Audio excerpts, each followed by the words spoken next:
vàng phủ kín căn phòng ấy.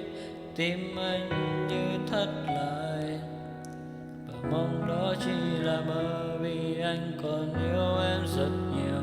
Giọt buồn làm nhẹ đi giống kẻ mắt, hòa cùng cơn mưa là những nỗi buồn kia. Em khóc cho cuộc tình chúng mình, cớ sao còn yêu nhau mà mình không thể đến được với nhau. Vì anh đã sai hay bởi vì bên em có ai kia. Chẳng ai có thể hiểu nổi được trái tim khi đã lỡ yêu rồi.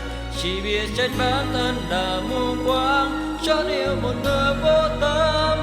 Người từng hứa như vết dao lạnh lùng, cắt thật sâu trái tim này.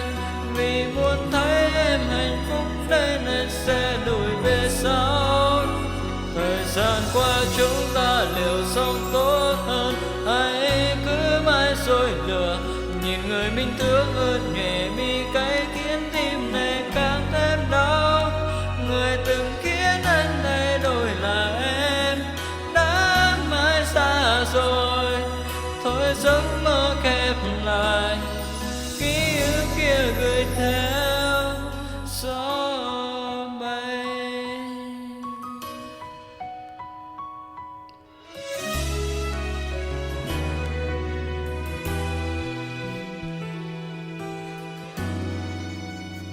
Giọt buồn làm nhẹ đi dòng kẻ mắt, hòa cùng cơn mưa là những nỗi buồn kia.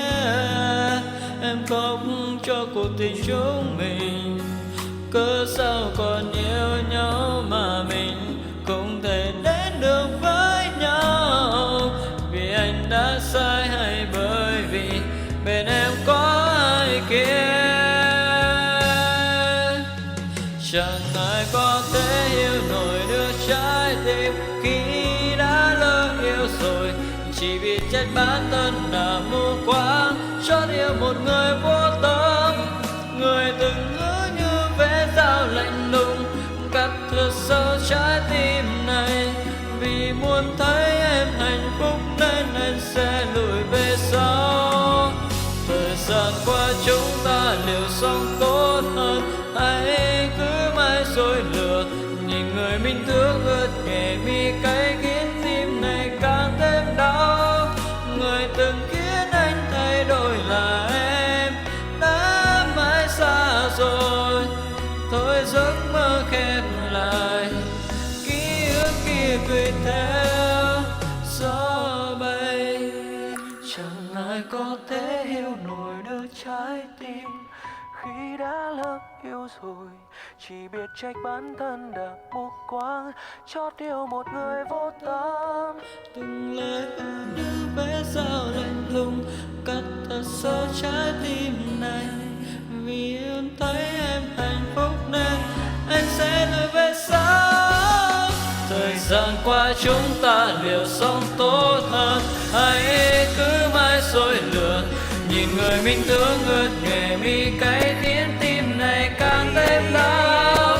Người từng khiến anh thay đổi là em đã mãi xa rồi. Thôi giấc mơ khép lại, ký ức kia gửi theo